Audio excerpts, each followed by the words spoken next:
The Geico Gecko. When you see him, you don't fear him. Just a gecko. A smart one. Australian even. Little handsome devil. Gives you insurance. Who doesn't like insurance? I mean, we've had insurance since the last 100 or so years. After Zeus died. Yada yada. What we don't know about the Geico Gecko is that he's just natty. He's normal. He's very normal.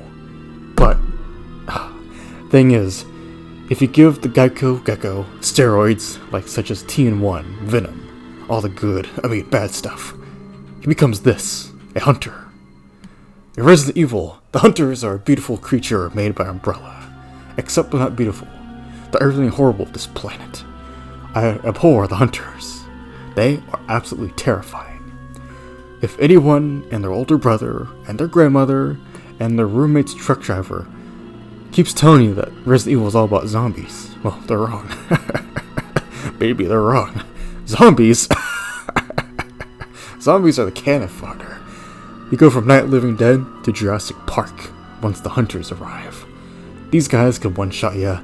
They take up entire hallways. They're big, bulky, gecko, frog things, lizard, chameleon. Little freaks. These little freaks will get all over ya. They're horrible. They smell. They're scaly. They drool everywhere. They cut up everything. They're the reason Blockbuster went out of business. You see, the hunters are a paragram of Umbrella's horrible weapons. Their monstrosities. I'm losing my words over this. They're just horrible. They're scary. They're terrifying. You see, the hunters are just beasts of their own. In 2005, in the game's universe, or about 2004 or 2005, the hunters were solely responsible for taking out the man-made artificial city of Terra Grigia. I mean, look at that. It's like off the coast of Italy or whatever. These guys just swarm it. They take down everybody. It's got that, like, early 2000s Neo, what do you call it? There you go. Just typed it up. Fru Tiger Aereo. Probably mispronounced that, but look at that. That's gotta be the city of Terra Grigia. They have a bunch of hulked out Geico geckos attacking it. It's a lot like one of the best animated landmarks of our time, a real staple of culture, like Kong, King of Atlantis, that kind of era. And you see, Terra Grigia was like a man-made Atlantis, just destroyed, gone, as soon as it was brought back to the surface. So hunters, you see them in a mansion made by Umbrella. Then they get harbored by terrorists such as Veltro. Guys cosplaying as the entirety of Dante's Inferno, sending out these hunters against Atlantis, and it just gets destroyed by a solar sunbeam. Kind of like that Dononko Island beam we see in Yakuza 7. So it all comes together quite nicely, but quite terrifyingly, really. So the hunters, every time you hear somebody talk about the zombies, yeah, sure, I get it. I love zombies too, man. I just saw where Big Daddy Romero made Night of the Living Dead and Dawn of the Dead in Pittsburgh, right? I saw the cemetery, Evans Cemetery, and the Classic Mall, and all that cool stuff. And, a big Evil Dead fan as well. I saw some Evil Dead 2 props recently, and some replicas, but the point's still saying zombies, they're interesting. They're always going to be a great social commentary of humanity, whether it's our consumption of just, consumerism, or how everybody's just zoinked out with the internet these days, whatever you want to call it. But the hunters, man, damn, these guys are like a real staple of Resident Evil. Like, you see them pop up, and they're gonna kick your ass if you're not careful. Like, I solely believe that the reason that shotguns exist in Resident Evil is because of hunters. Hunters, they've had different designs. You got the alphas, the betas, the gammas, and whatnots. Ooh, la, mountain monsters, and everybody. But you look at the hunters, like Resident Evil 1, right? Like, the remake, 2002. These guys are freaky. Then in Resident Evil 3, they originally got, two different types of hunters, Hunter Gamma, Hunter Beta. So Resident Evil 3 got these two new types of hunters, their deformities, really ugly and not quite steroid, roided out. They're not gonna, break into your house and eat all of your Lunchables, like the good old days. No. But these new hunters, they're equally terrifying. I mean, look at the Gammas. They look like, that lima bean from Jimmy Neutron, just... that's Lovecraftian in of itself. And then you got the betas, which are more deformed, maybe they're kind of upgraded, but they're still cool looking. Come on, how come we don't have any action figures of Resident Evil monsters, for everybody to buy, you know what I'm saying? Hunters, terrifying. Then you got Code Veronica, which probably has my worst hunter encounter in the entire franchise. I'm serious. Look, the hunters are kind of upgraded, but they follow like these little drones. You know, it's like if your smartphone was Bluetooth operated, connected to a hunter, you could let them just lash at anybody you don't like. Maybe it's the person who cut you in line at Ulta, or it's the person who keeps ordering 500 things at Starbucks when you're trying to get on the airplane. It's, you know, that's the kind of things you would use these hunters for. And they're everywhere. Mostly Daddy Chris Redfield has to fight them in the Rockford Island, and yeah, a little bit the Arctic base. But these guys are terrifying. Like, Wesker even knew the potential of the hunters, and he was using them en masse to just wipe out what was left of the remaining Umbrella forces. So hunters terrifying, but that's not the bad thing. So Code Veronica, I mean, by the time making this video, the original that is, you know, Code X. There's also a second variant of the hunter that they don't tell you about because the game's so damn dark. You know, I accuse the Resident Evil modern, like, you know, remakes, like from the second remake, for being way too dark to really just, you know, really enjoy the horror that you're looking at. But you look at Code Veronica, that game's dark too, you know. Cool, like, panning fixed camera movement is awesome, but it's really dark, and you can even give up the lighter as Claire at one point if you help Ricardo. But the hunters have a second variant in the darkness called the Sweepers, and these guys are just purple, nurple, violet creatures. And when you know it, they're purple, so they will poison you.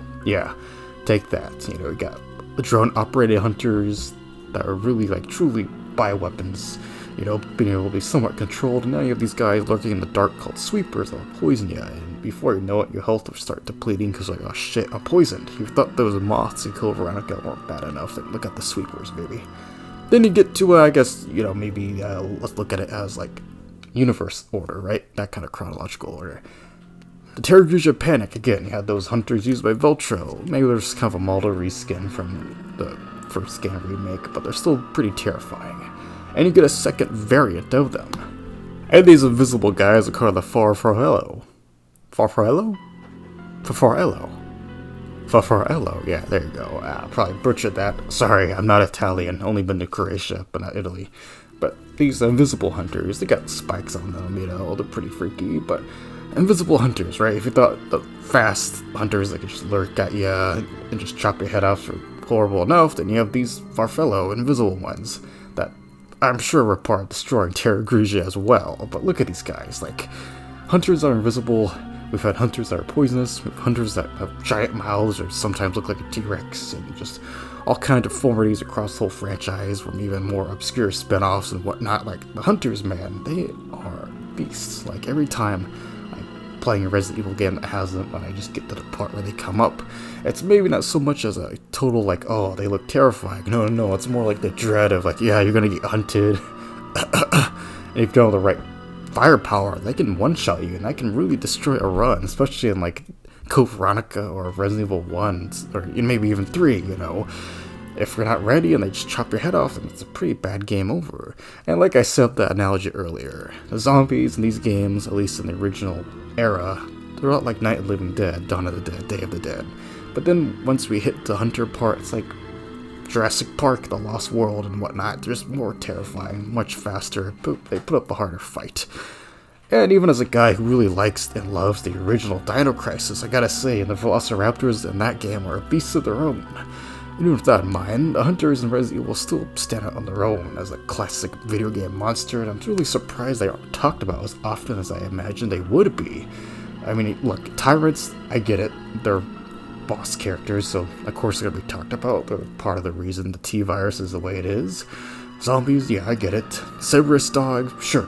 Lickers, yeah, I get it. The Lickers are put in like every single animated live-action Resident Evil media, so sure, I guess they're popular because of other media, even though Lickers only appear in, like, you know, 2, 3, and 5, but above all, I think that the hunters, they've been a staple, you know. They may not have that kind of human factor that the zombies give off, or they're not inherently disgusting like the giant spider spinner guys, and they're not a boss character like the tyrants, or as easy to dispatch as the Cerberus dogs, or they're not even, you know, they don't stick out like Yar and the giant snake, or Neptune the shark, or any of the other boss monsters you see throughout these individual games that aren't final bosses. But the hunters, like, they're pretty great, just almost high-level encounter that really keep you on your toes when you want to spice up the enemies in the game. Whether it's Resident Evil 1, Revelations 1, Resident Evil 3, Code Veronica, or they even appear in Resident Evil 0, that's where the hunters appear too, and hunters even appear in Revelations 2 when it comes to raid mode. So the hunters, they're definitely a threat for a reason. Like I said, these guys took out an entire floating man-made city in the canon, so the hunters, don't mess with them. But if you do, then there's a chance you can survive. Just pack some firearms and, maybe lift a few weights, or just get really cheeky and just, you go knife out. Go Rambo style. But above all, it's just a little spotlight on the hunters. It's almost Halloween. I want to do a Resident Evil video. Let's talk about the hunters, baby. And my video last week was a compilation of 3 of my previous Resident Evil video essays that I'm really proud of, called An Hour of Resident Evil Analysis. Be sure to check that out and support my channel Patreon for more. If you subscribe for just $1 a month, you can have your name in the credits and